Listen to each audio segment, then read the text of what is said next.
Konnichiwa. Bienvenue dans ce jour 12 oui. au Japon. Eh bien, on commence par un petit room tour parce qu'on n'avait pas trop eu le temps de vous montrer. Et ce matin, on a pris un petit peu le temps de ranger l'appart. On n'avait pas du tout pris le temps, enfin surtout les valises. C'était le chaos. C'était un peu le chaos. Et du coup, voilà, c'est une petite chambre, enfin un appart entier en fait. Et on a quand même pas mal d'espace. La salle de bain, c'est une salle de bain assez typiquement comme on fait au Japon. C'est-à-dire qu'on a un bloc salle de bain qui est. Et en fait, c'est en un bloc et ça permet de se laver à côté de la baignoire parce que la baignoire, c'est vraiment juste pour se détendre. Et donc, tu prends ta douche à côté de ta baignoire. T'as une évacuation d'eau et tout, et puis après tu peux te baigner si t'as envie. Voilà, et du coup, on vous montrait notre petit butin, parce que tous les matins on passait un petit peu au combini, manger des petits trucs. Et après c'était direction Nakano Broadway, qui est un petit peu plus excentré dans Tokyo, et qui a un quartier qui est un petit peu rétro, on va dire. Ouais, c'est ça. Il y a pas mal de bouffe, mais pas mal de trucs un peu rétro, effectivement. Genre des affiches de films un peu anciens, des jouets anciens, ce genre de choses. Toujours du français, hein. Ils pensent que ça fait stylé, mais... Ouais, toujours pas. Chatresé, ouais. Voilà. Et du coup, on est passé par une arcade, et il y a beaucoup de jeux de rythme au Japon, et là, c'est pas accéléré, hein. Elle est hyper forte, et les Japonais qui font des jeux de rythme, c'est surprenant, tellement ils sont forts. Vraiment, tu vois qu'ils passent leur journée ici. Hein. C'est ça, toujours du bon goût. Alors, et du coup, on était là pour faire un petit tour pour voir les figurines. Et on a un peu trop trouvé notre bonheur. Là, les photos qu'on a vues, c'est les gachapons, dont les machines à boules. Et en fait, souvent, il y en a un petit peu des what the fuck. Un petit peu des, comment on peut dire en insolites. Français, des insolites. Et on avait fait une petite sélection photos. Ouais. Alors, on est allé dans des boutiques, genre en fait comme c'est assez excentré, les prix sont beaucoup plus bas qu'à Akihabara qui est dans le centre-ville.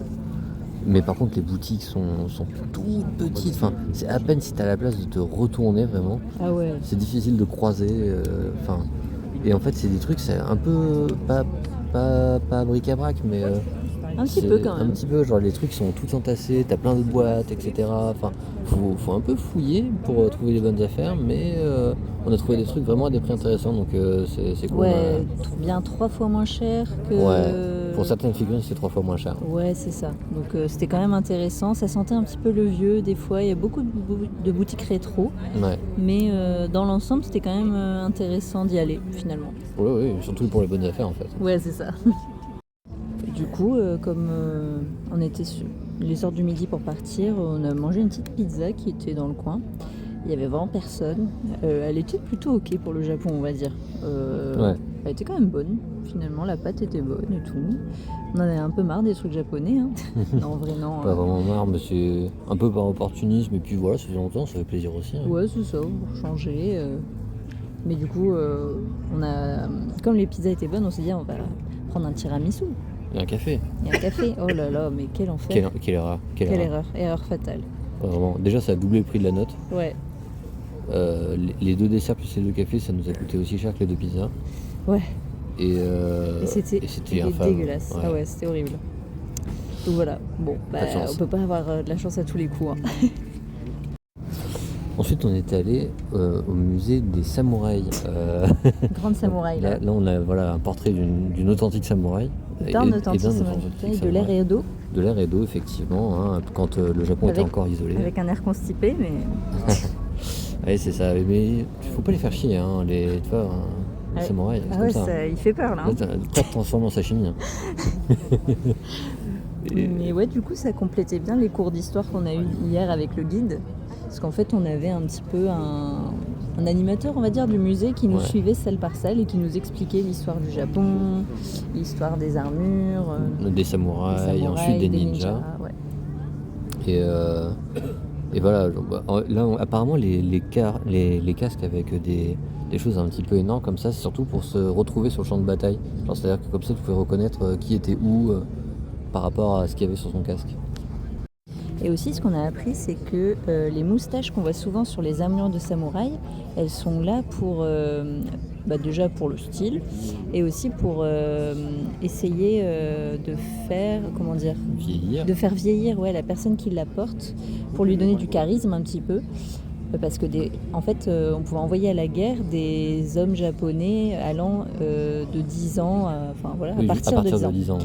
Donc quand t'as 12 ans sur le champ de bataille, on te mettait un casque avec une moustache, quoi. Exactement. Et aussi apparemment ça a aidé pour la poudre quand ils utilisent des armes à feu. Oui. Donc il y a un petit peu ça. Et l'armure que vous voyez là, c'est une armure, c'est la plus chère du musée, elle coûte environ 60 à 70 000 balles apparemment. Donc voilà. Et dernier détail, ce qui est présent sur le casque, ça a une signification. Et par exemple, l'insecte, c'est quelqu'un qui virevolte sur le champ de bataille, qui s'enfonce et ne recule jamais. Enfin voilà, ce genre de conneries. Et puis voilà, c'est tout. Et donc ensuite, on a pu se mettre dans la peau des ninjas, qui d'ailleurs, les ninjas, on a eu la question, qui étaient les ninjas? Et en fait, c'était les fermiers. Non, oui, c'est ça, les fermiers oui. Et les pêcheurs, voilà. Les pêcheurs, et en fait, les outils de ninja sont souvent dérivés d'outils issus de l'agriculture ou de la pêche, justement. Comme le crochet pour grimper les remparts, des trucs comme ça, c'est un crochet pour la pêche, quoi. Voilà. Et les samouraïs, eux, c'était vraiment une lignée au-dessus, dans la... Oui, c'était héréditaire même. En fait, il fallait être né dans une famille samouraï ou se marier à une famille de samouraï pour devenir samouraï. C'est ça. Et là, sur l'image, vous voyez une grande ninja de l'époque aussi encore, évidemment. Et là, un authentique lancer de shuriken fait par des professionnels. Ne faites pas ça chez vous. Ouais, il y en a un qui est meilleur que l'autre, quoi. Oui, bon, on voit pas les autres tirs. Oui, c'est ça. C'est pas si facile, en vrai, de planter le shuriken, franchement. Et ensuite, on a eu de la chance un petit peu, c'est qu'il y avait un descendant des samouraïs qui nous a fait des petites démonstrations. Et c'était assez court, mais c'est plus de la synchro, de la chorégraphie. Chorégraphie, finalement. Plus qu'autre chose. Lui, c'est quelqu'un qui pratique le laido, c'est quand tu défourailles en gros ton katana et que tu portes des coups. Voilà. C'est un truc assez spécifique, mais bon, c'est pas exactement pratique. Ouais, après c'était intéressant de voir, je trouve.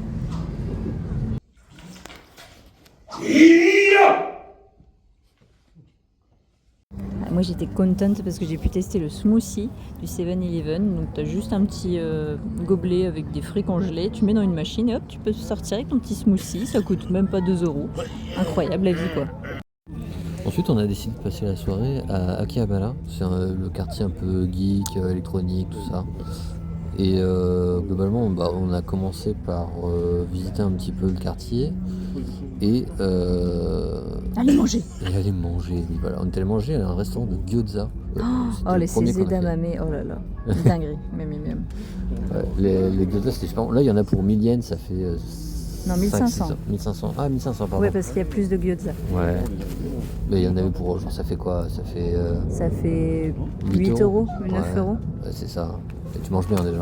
Ouais. Un gros plateau. Ouais, globalement, c'était très bon. Et moi, j'avais un mapo tofu, c'est la première fois que j'en mangeais aussi. Et délicieux, il y a une sorte de sauce là. Oh là là, quel banger, c'était délicieux. Vraiment, c'était un très très bon resto. Et ensuite, comme on devait se lever tôt, on est allé dans des game centers. Ouais, c'est pas logique. Mais... Non, c'est pas très logique, effectivement. On s'est couché tard, finalement. Ouais, on n'a pas beaucoup dormi là, mais bon, c'est pas grave, on s'est bien amusé. Ouais, c'est ça. Du coup, on a essayé là des jeux de rythme. On va avec Claire. Là, ça c'est Claire un peu en mode débutant. Et à côté, il y avait un gars. Mais il était... Quand on disait tout à l'heure qu'ils sont chauds, les Japonais, vous allez voir... Vous allez voir là juste après. Je vais le filmer. Donc là, c'est plutôt tranquille. Il y a genre 6 boutons et 2 molettes. Mais alors lui, regardez le pianoté là. Il n'y a que 6 boutons. Si on fait un peu attention à l'écran, mais ça va à une vitesse. Ça va à une vitesse de malade. Et puis lui, il a vraiment les écouteurs, il est vraiment à fond, quoi, très concentré. Oui, on dirait qu'il est en transe en fait. Ouais. Et nous, on est là, on galère sur nos trucs alors qu'on... Après, je pense qu'il a quelques heures de jeu quand même. Hein. Oui, je pense aussi. Genre, lui, là, quand on voit la différence, c'est... Voilà, je veux dire, il n'est pas câblé comme nous. Non mais c'est incroyable, enfin vraiment... Mais vraiment, entre la meuf qu'on a montré tout à l'heure et lui, et il y en avait d'autres comme ça, mais il y a une culture du jeu de rythme qui est effroyable. Pareil, il y a un jeu de tambour, on n'a pas filmé, mais on l'a montré un petit peu dans une autre vidéo. Ouais. Il y avait des gens à côté de nous, mais c'était des batteurs en fait, c'était des professionnels. Ouais. Mais en plus, lui, il était là déjà quand on est arrivé et il est resté encore après. Enfin, Ouais. je sais pas, il passe sa soirée. Il doit avoir un budget. Hein. Ouais, c'est pas si cher en vrai. Hein. Non, C'était ça 100 va. yens pour 3 parties. 100 yens, ça fait 60 centimes en gros. Ouais, donc c'est vraiment pas très cher quoi. Ouais, non, ça va. En plus, j'imagine que quand tu joues autant, t'as peut-être des cartes de réduction de, je sais pas, Ouais, enfin, peut-être. bref. Ouais. Voilà, on a passé un petit moment là-dedans et Bon, c'était bien amusant quand même. on s'est bien amusé. Puis après, bah, on a dû rentrer, aller se coucher, hein, simplement. Parce Bah qu'il oui. fallait se lever pour ce matin pour aller au Meiji mais on en parlera demain. C'est ça. Bisous. Gros bisous.